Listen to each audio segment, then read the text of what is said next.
নমস্কার, welcome to ঠাকুর শেষেল। বন্ধুরা, শীতকাল মানেই ঘরে ঘরে পিঠেপুলি বানানোর একটা উৎসব শুরু হয়ে যায়। আজকে আপনাদের সঙ্গে শেয়ার করতে চলেছি ঝাল ঝাল মিষ্টি মিষ্টি চিড়ের ভাজা পিঠে। তাহলে চলুন দেখে নেওয়া যাক কিভাবে বানানো হচ্ছে এই ঝাল ঝাল মিষ্টি মিষ্টি চিড়ের ভাজা পিঠে। চিড়ের ভাজা পিঠে বানানোর জন্য 200 গ্রাম চিড়ে নিয়ে নিলাম। এই চিড়েটা এখন খুব ভালোভাবে পরিষ্কার করে জল দিয়ে ধুয়ে নিতে হবে। চিড়েটা পরিষ্কার করে ধুয়ে নেওয়ার পর এবার জল ঝরাতে দিয়ে দিলাম। যতক্ষণ জল ঝরানো হচ্ছে এর মধ্যে আমি পুরটা বানিয়ে নেব। চিড়ের ভাজা পিঠের জন্য প্রথমে পুরটা বানিয়ে নিচ্ছি। তার জন্য দিয়ে দিলাম 1 বাটি নারকেল কোড়া। এখানে ছোট সাইজের একটা নারকেল আছে।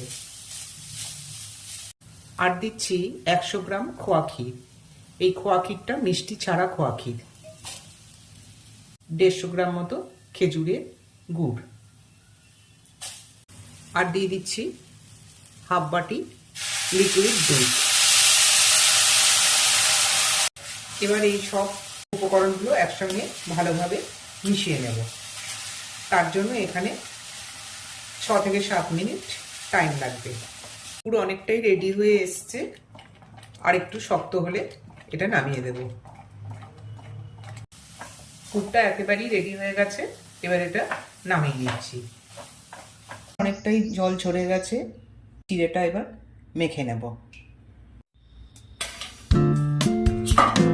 চিড়েটা মেখে নেব। এর মধ্যে কিছু মশলা দেব। 1/4 চা চামচ নুন,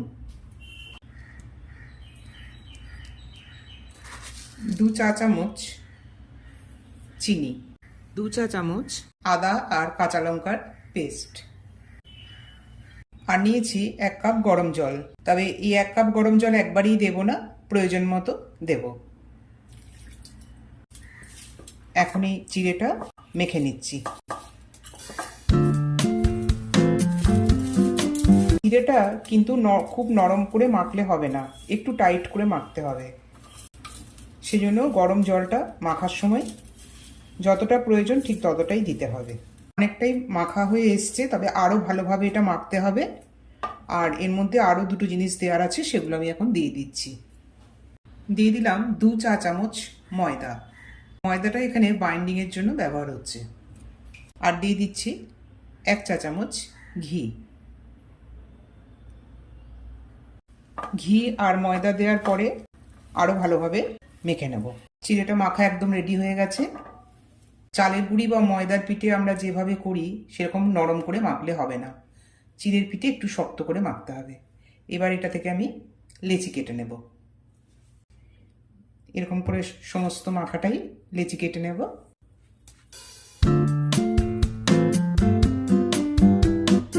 তারপর প্রত্যেকটা লেচির মধ্যে যে পুরটা বানিয়েছি সেই পুরটা ভরে নেব। পুরটাও বানাতে হবে এরকম শক্ত করে। পুর যদি পাতলা হয়ে যায় তাহলে কিন্তু পিঠে ফেটে যাবে। এই লেচিগুলো বাটির আকারে তৈরি করে নিতে হবে।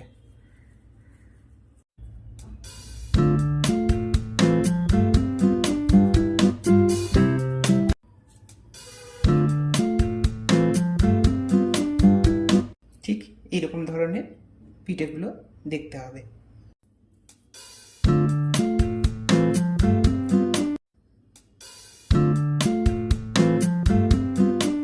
এরকম করে সব পিঠেগুলোই এখন বানিয়ে নেব। পিঠেগুলো সব তৈরি করা হয়ে গেছে। এবার এগুলো ভেজে নেব। এর মধ্যে গ্যাসে তেল গরম করতে দিয়ে দিয়েছি। তেলটা গরম হলেই একটা করে পিঠে এই তেলের মধ্যে ছেড়ে দেবো। তেল গরম হয়ে গেছে। এবার পিঠেগুলো ছাড়ছি। আর এখন গ্যাসটা মিডিয়াম ফ্লেমে করে দিয়েছি। একসঙ্গে সব পিঠেগুলো ভাজবো না, 2-3 বারে ভেজে নেব।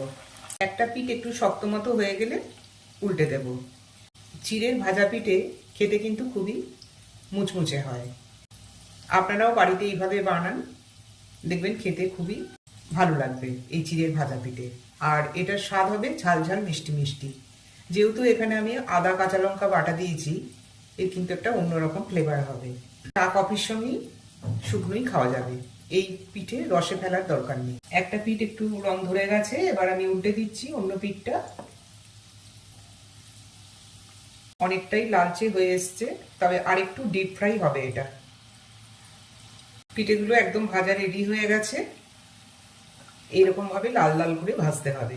এইগুলো তুলে নিচ্ছি। একটা পিঠেও কিন্তু ফাটেনি, ময়দাটা দেওয়ার জন্য বাইন্ডিংটা খুব ভালো হয়েছে। আর একটা কারণ যেটা হচ্ছে, পুরটা কিন্তু খুব শক্তভাবে বানিয়ে নিতে হবে। পুরের মধ্যে রসালো ভাব থাকলেই কিন্তু পিঠে ফেটে যাবে। পরের পিঠেগুলো একইভাবে ভেজে নিচ্ছি।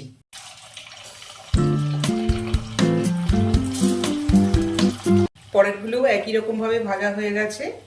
এবার এটা তুলে নিচ্ছি। পিঠেগুলো সব ভাজা হয়ে গেছে, এবার প্লেটে পরিবেশন করে দিচ্ছি। ঝাল ঝাল মিষ্টি মিষ্টি চিড়ের ভাজা পিঠে প্লেটে পরিবেশন করে দিলাম। কেমন লাগলো রেসিপি কমেন্ট বক্সে জানাতে কিন্তু ভুলবেন না।